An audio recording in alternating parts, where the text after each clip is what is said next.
Mr. Chairman and members of the board, let me first thank you for the opportunity to address you this afternoon. I come before you today as an advocate for our students, and I respectfully request that you amend policy KHC or adopt additional policies to prevent our schools from becoming religious battlegrounds. To accomplish this, the board need not discriminate against religious viewpoints.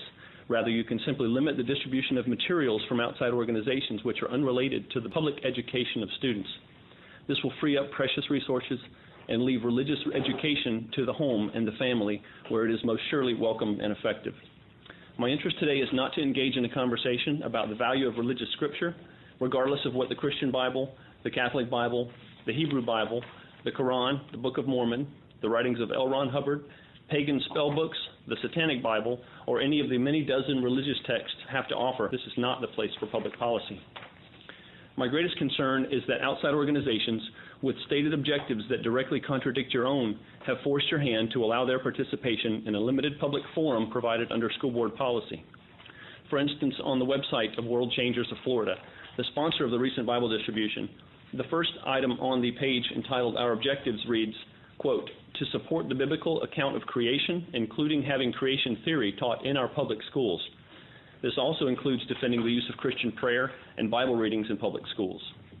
The U.S. Supreme Court has unequivocally decided that both of these objectives are unconstitutional. It's extremely troubling to many in our community, and I imagine as well to administrators, teachers, students, and especially parents, that the school board would allow groups with stated objectives so contrary to what is not only permissible but desired in our public schools.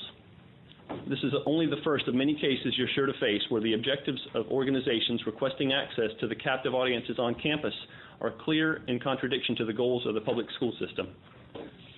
We can all appreciate the right to disagree and advocate for a different course, but you as a board are not obligated to permit this group's request under an appropriately amended policy.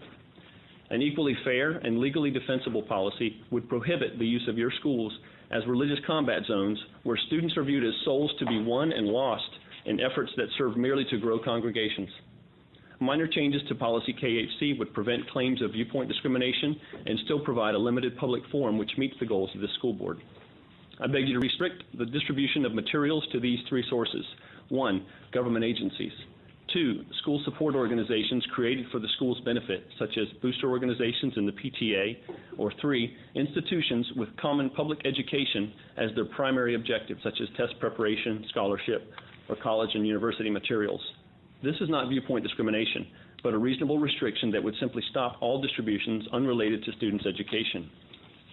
Parents who would like their children to receive religious literature or instruction can easily find this in any one of the hundreds of churches, synagogues, or mosques in Orange County.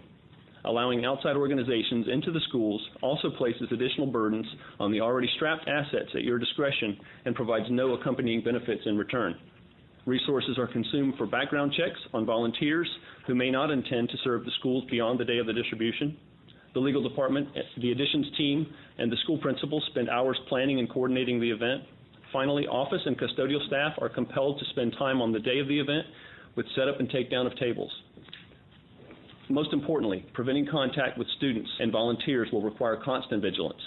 During the recent Bible distribution, the table at one school was, in fact, attended by an adult who freely interacted with students in an issue we're addressing with council now. The significant effort required by the schools themselves just to ensure they do not appear to endorse the distribution seems wasteful and problematic. Not to mention the fact that opening our campuses to strangers at a time when this very board is rightly discussing how to keep campuses more secure seems strange.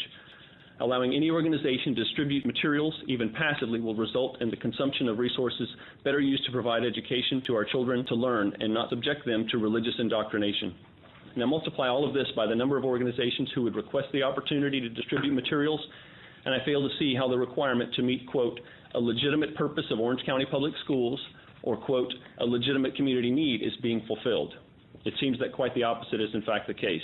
The board should at the very least interpret its current policy so as to prohibit any distributions not directly related to the public education of students and leave the business of their faith to the family, in the home, and the places of worship of their choosing.